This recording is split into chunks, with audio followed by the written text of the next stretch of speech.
France Inter. L'actualité internationale passée sous les radars, c'est Kevin Dufraîche.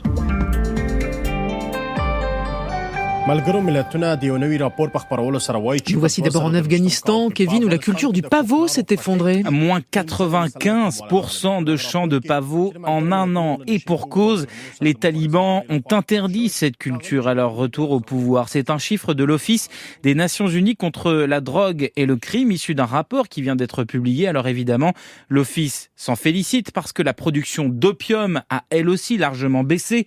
Et donc le marché de l'héroïne en prend un coup également au niveau mondial. En revanche, c'est une catastrophe pour les populations rurales qui vivent en Afghanistan de la culture du pavot parce que mécaniquement leurs revenus ont baissé d'autant que la surface a diminué. Le pavot représentait près d'un tiers de la production agricole totale de l'Afghanistan. Les cultures alternatives rapportent bien moins pour l'instant. La population a besoin d'une assistance humanitaire d'urgence pour absorber le choc, estime l'Office, qui s'inquiète par ailleurs de la hausse de la consommation de drogue de synthèse en Afghanistan pour remplacer l'opium, puisque dans le pays, le taux de toxicomanie est très important. Et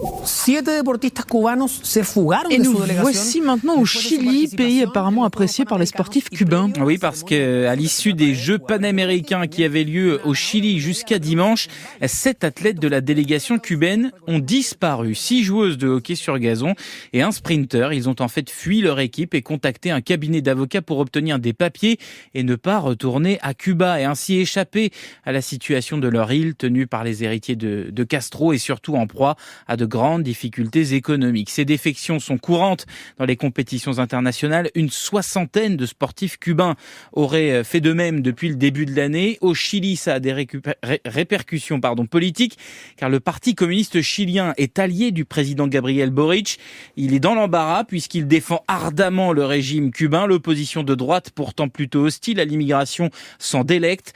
Bienvenue à ceux qui viennent au Chili pour contribuer et créer une élue conservatrice sur les réseaux sociaux. Et puis nous sommes aux États-Unis pour parler imagination. Oui, celle des rats, Fabienne, parce que même si on est nombreux à ne pas supporter ces petites bêtes, moi le premier, on le sait, les rats sont très intelligents et peut-être encore plus qu'on ne le pensait. Grâce à une série d'expériences en réalité virtuelle, une équipe de chercheurs de l'Institut médical Howard Hughes, c'est en Virginie, a réussi à mettre en évidence que les rats sont capables de se repérer dans l'espace uniquement grâce à leur pensée et pas à l'aide de leur sens, ce qui voudrait dire qu'ils ont une sorte d'imagination. Comme nous, ça se joue dans l'hippocampe, une partie du cerveau qui nous aide à nous déplacer en créant une sorte de carte mentale des endroits que nous connaissons bien et qui fait qu'on ne se retrouve pas dans les couloirs du bureau à se cogner dans tous les sens. L'étude de l'activité de l'hippocampe des rats révèle le même mécanisme. Il est donc juste de dire que les rats imaginent, conclut l'un des auteurs de cette étude. Eh bien, dites-moi, Kevin Dufraîche, merci beaucoup.